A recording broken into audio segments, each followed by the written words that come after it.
Hey guys, today's story is about a problem player with "It's what my character would do-itis." This is a long post, and I think this falls into the light-hearted horror stories category. The game was D&D 5e, and the group started on New Year's Day. We played a one-shot, and after that we thought, hey, we could do a campaign together. So everything started in February, and we were myself as a blood mage, a barbarian, a sword mage, a cleric, and then the problem player. The bard, which we often forgot that he was in fact a bard, and not just a simple rogue.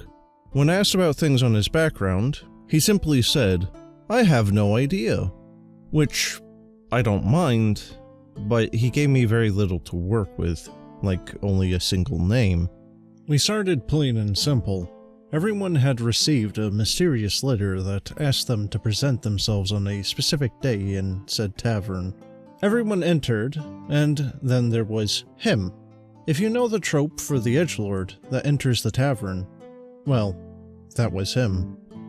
For the others, he simply avoided using his real name, and separated himself from the others, and started analyzing everyone.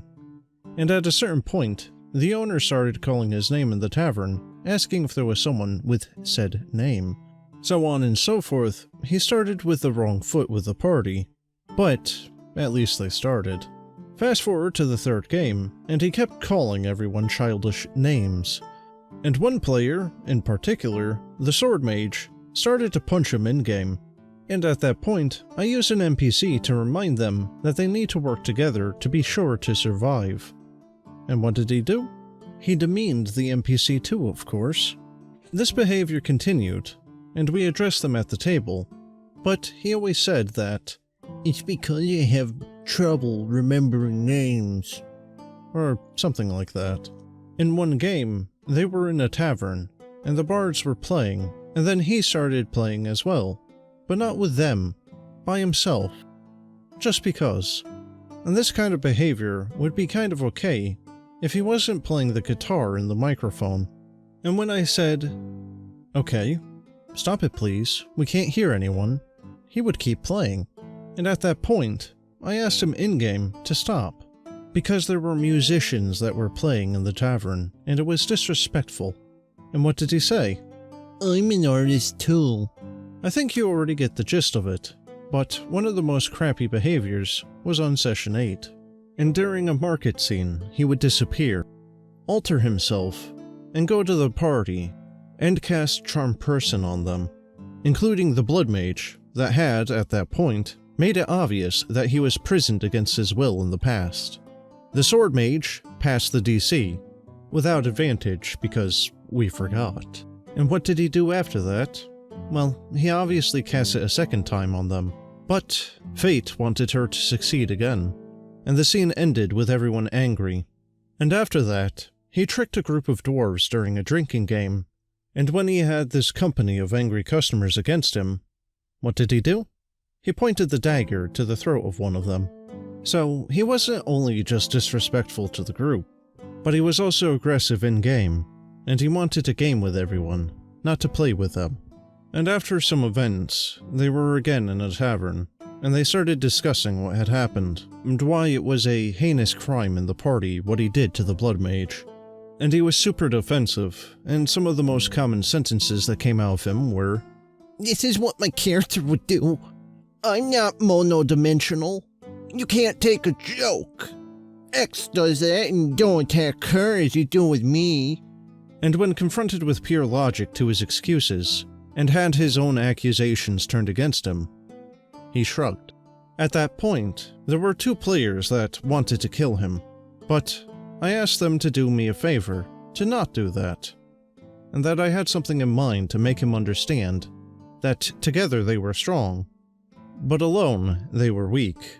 I'm not repeating things that happened more than once, but almost everything until this point wasn't a single event. Only the Charm Person was. Fast forward a bit, and they were in some abandoned mines against a big group of spiders. They separated, as usual, and he was in a deadlock alone, and the others were in many 1v1 fights. he fainted and started accusing everyone of not helping him, and how he would die on the next turn. The fight ended eventually with a big damage pool made by the bard, but the last blow was of the blood mage, and everyone else was just happy and celebrating the victory. But no, he wanted to be the one that was acknowledged as the one who did the most damage. He then ranted against them because they left him there, which isn't true. The only reason why he got up again was because of the cleric and the barbarian, and he started walking away. The party followed him, worried that he would complain to the guards, and that was the environment that he created for himself. An aura of edginess, untrustworthiness, and anxiety for what he would do next. We had another talk about the game, and at the end of it, I addressed that there was some really bad behavior, not by the PCs, but by the characters. One in particular that mocked everyone, and treated them like crap for not always being there for him. The game after that, they were in a castle during an incursion, and a magic trap took the bard while he was opening the lock. He got transported in a black void where he saw his aunt, almost dead, crying blood, and saying that it was his fault. He was taken out of the trap by the cleric who had a glimpse of what the bard was seeing. After that, they asked him who she was, and some character development could have clicked, as the cleric and the group were genuinely worried. But no. It was nothing, and we're never talking about this again. Fast forward after that, and they're finally at home.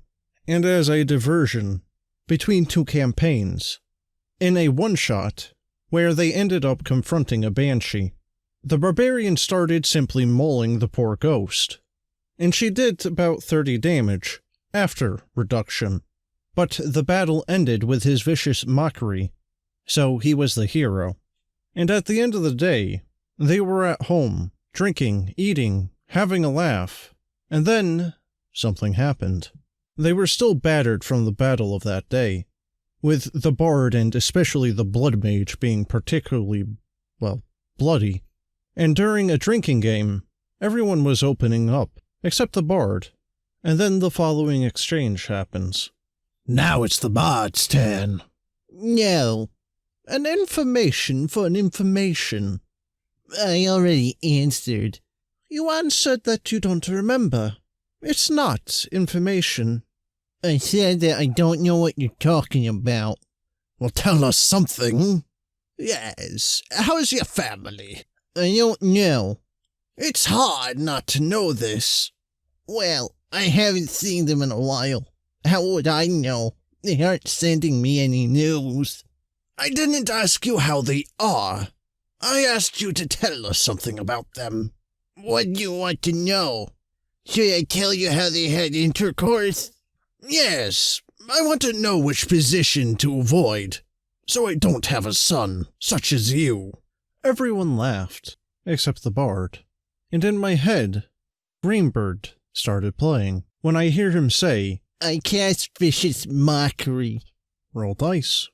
Blood mage, you feel a strong headache and pain in your mind. And then the blood mage, the one that was charmed and took it very personally, the one that, for a comeback, was being attacked, stood up and said, I cast chromatic orb.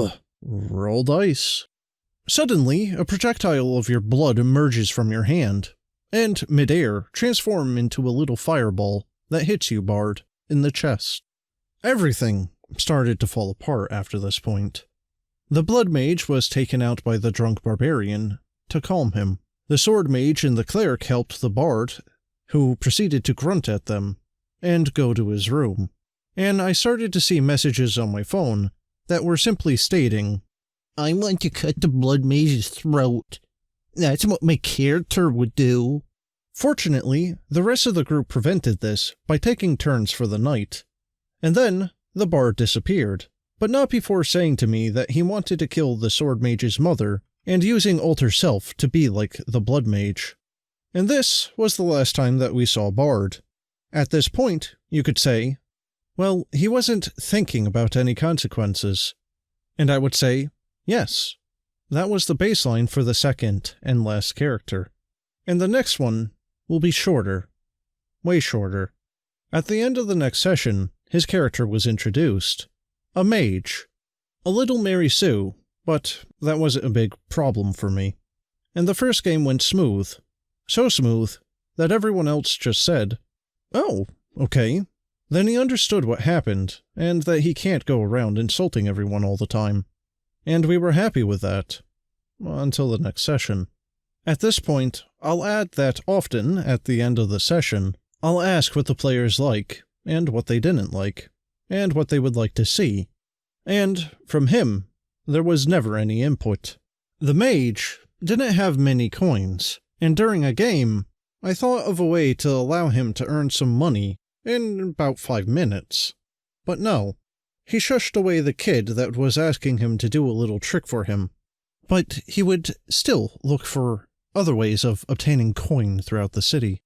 And when the other members of the group proposed their plans, he would just say that it was stupid, and that it wouldn't work.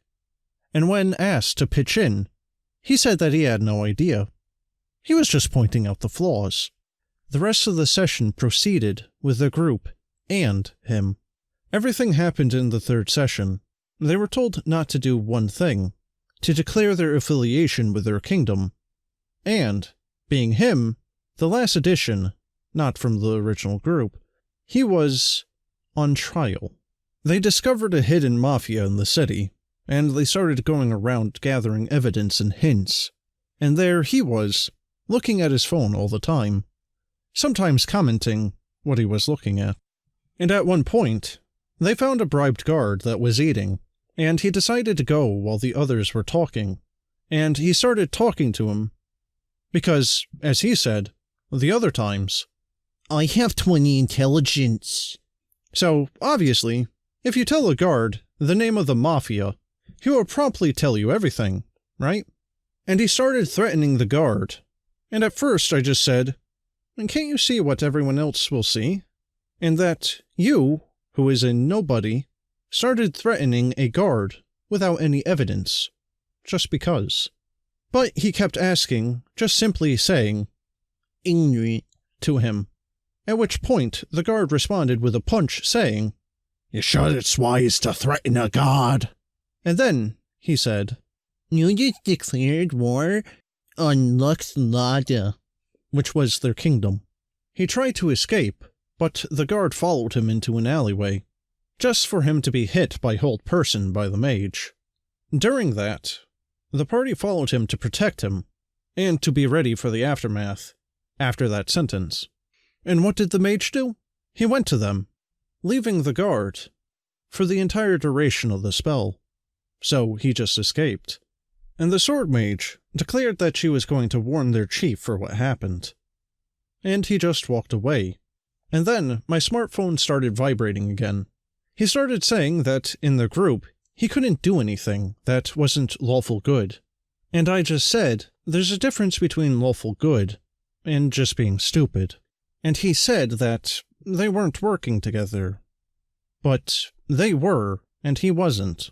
He also said that he had been bored for 2 sessions, but he was looking at his phone.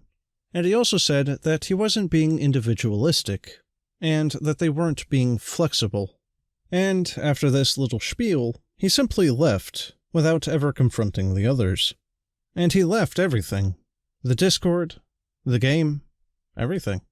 And from that point on, I must admit that the group started expressing themselves more. But everyone started saying the same thing. Yes, because before we were called stupid for everything. Now we can just have fun playing. And we're not worried to express our characters more. We can truly roleplay because there isn't just him insulting us. So it ended with a bittersweet ending. Sometimes we're sorry for him.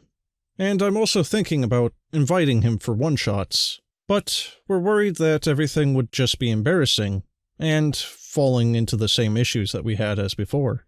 I feel sorry for him, and I'd like to help him find a group where he can play closer to his own style. But I know that he'll always find some resistance, until he's able to admit that he's not perfect.